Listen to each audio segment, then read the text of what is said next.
Hey, what's up, guys? It's Rick with the Digital Divide, and today I want to talk about Swamp Thing. He is a classic DC horror icon. I didn't always used to be into him. It wasn't until the Green Hell run that came out by Jeff Lemire, I believe, that I fell in love with the character. I'd always been aware of him, but I ended up going down a rabbit hole, and now I have his first appearance, graded in a 4.5. He's over there creeping in the corner.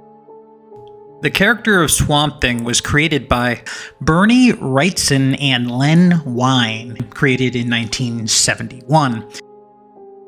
Now, as I touched on, the first appearance of Swamp Thing happens in a comic book called The House of Secrets number 92. It was a massive hit, and DC greenlit a full run, and the first run was 24 issues in length. I think we're up to run like 7 or 8 at this point. It is an ongoing series. People continue to love it all of these years later. Now, unfortunately, both of the creators are dead. Both of them coincidentally passed away in the year 2017, but they never lost their love for Swamp Thing, and Len in particular kept working on the series up until the very end. Here's one of the last interviews he ever did. I'm trying to bring back the book I wrote way back during the dinosaur age, but do it in a contemporary way without losing what made it unique. The first 2 issues, which are out now, are essentially a classic Swamp Thing horror story. Yeah. Him versus a zombie. It was always him versus one of the iconic monsters in every one of the issues in the original book. Then we go into a whole different story that involves the punchline of issue 2, which is the return of Matt Cable. Well, and jumping off of that, Matt Cable obviously was around a while ago. What was it about that character in particular that you were like, yes, I want it to be Matt Cable? No one would expect him.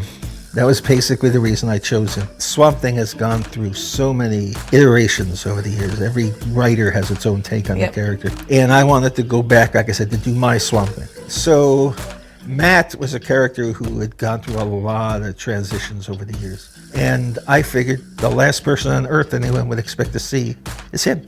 Yeah. So let's see how and why and where that takes us. So obviously we're going into issue 3 here, and the first 2 were kind of standalone with the horror story theme and setting up the world. What about the next 4? The next 4 are also at one entity. They are one story. They go through all kinds of places. There's lots of guest stars. One of the things that Dan asked me to do in doing this book was to kind of let the audience know where some of the other supernatural members of the DCU were standing at the moment, where they are, what they're doing. Yeah. And I brought in a batch of them. There's some very cool characters. You as a writer, obviously, you've grown and changed, but tell me a little bit about how you think Swamp Thing has changed. At the heart of him, when he's been done right, I don't really think he has changed.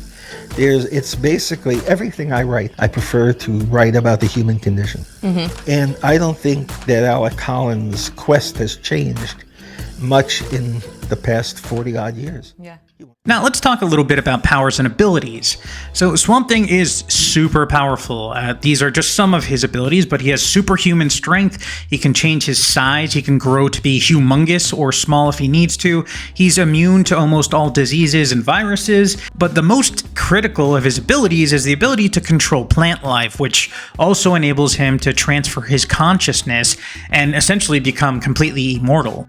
Now, he gets his powers from a thing called the Green. It's just called the Green in the DC universe, but the Green is basically one of the greatest elemental forces in the DC universe. It's connected to every form of plant life, and it is the cosmic energy force that is responsible for giving life to all plants in the universe. Now, as I mentioned before, Swamp Thing was an immediate hit. He was greenlit for his own run, and in the 90s, they produced a TV show. This was pretty corny back in the day, but they were limited by their budget and the technology of the time. But the show aired on the USA Network from 1990 to 1993, and I do remember watching this as a kid. It's still pretty corny today, but I have some nostalgia for it. So James Wan is a well-known director in Hollywood known for his horror stuff, and he's also a huge fan of the character of Swamp Thing. He also has a good relationship with WB because he's been directing and producing the Conjuring movies for years. So he reached out to the brass at WB and asked if he could adapt a TV show, a new one for Swamp Thing, and make it like a very gritty, realistic horror TV show, and they said yes. So in 2019, that show came out. I watched it. I absolutely loved it. It was super gritty, R-rated, dark. I loved everything about it, but unfortunately the show got canceled, and we're gonna get into that a little bit, but it's a huge shame because like I think they got the perfect cast, they got the perfect director for this specific project. The special effects were really impressive looking at the time. Everything about it was miles ahead of the first Swamp Thing TV show that we got in the 90s. But again, as I mentioned, the show was canceled after just a few episodes had aired, not because people didn't like it. It was quite the opposite. Most people loved the show. In fact, right now it sits at a 92% on RottenTomatoes.com. So most people liked it, especially comic book people who grew up reading the comic books loved it, but they canceled it because it was just too expensive. The show had a lot of really elaborate and expensive swamp sets. There was just hours worth of makeup that the actors had to sit through, on top of using a lot of CGI for the effects. They also used a lot of traditional props and suits because they wanted to replicate, to some extent, the look of the original show, but modernize it. And they did, and it looked incredible because they used a practical suit, but then they layered CG on top of that and to accentuate it, just like they do still today. In fact, if you look at a show like Stranger Things, I think there's a lot of similarities there. If we look at Vecna, for example, I think if you put them up next to Swamp Thing, they look kind of similar, and they both have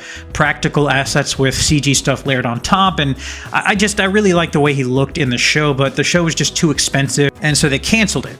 Now, when the new DCU was announced, they announced a bunch of projects, and a lot of this stuff got moved around. Some things got canceled, but at the end of this current phase of Chapter 1 of the DCU, which is called Gods and Monsters, it was going to cap with a Swamp Thing movie. And it wasn't just going to be directed by anyone. It was going to be written and directed by the same guy who did Logan, James Mangold. So I am insanely excited about that. But we haven't heard anything in a while. There have been recent discussions with James Gunn where they asked him about the status of Swamp Thing, and he said it's still happening. But James Mangold has just been really busy with other things, so he hasn't had a script finished yet. Now, Swamp Thing is appearing in plenty of other projects, though, so you don't have to wait that long. He was recently a playable character in the video game Injustice 2, and he was awesome in that. The way he looks, I mean, graphics have gotten so good that he looks better in the video game than he did practically in the original 90s TV show, and it just looks so good. He had one of the coolest finishers, as you're seeing here in the game. But he's been all over pop culture. Again, he was introduced in the 70s and really never lost popularity since. I remember when I was a kid renting the Swamp Thing video game for the original 8-bit Nintendo, and it was a lot of fun at the time. You play as Alec Holland, and you're trying to create a formula that's going to better the world, and then things go wrong. Your house burns down, Swamp Thing happens. This was a standard 2D platforming side-scroller, but it was one of the better ones based on a comic book IP. I really, really liked it back in the day. I don't think I ever owned it, but I rented it once or twice and had a lot of fun with it. So you might be asking yourself how Swamp Thing became a monster. Who was he before he became that? Well, there's two main versions of him. The very first Swamp Thing ever was Alex Olsen, and his story is very, very tragic. He was a scientist who was killed by his assistant, who was also his best friend, who was in love with his wife, and he returned as a swamp creature after his body was dumped. He takes revenge on his friend, but his wife is terrified of him, doesn't recognize him, and runs off. The second version of Swamp Thing is probably the one that most people know. He's the most well-regarded version of the character. He was also a scientist. Specifically, he was a chemist, and he was working on a compound to enable plant growth in hostile environments. Some things go wrong, and he gets transformed by his own concoction, and that was Alec Holland.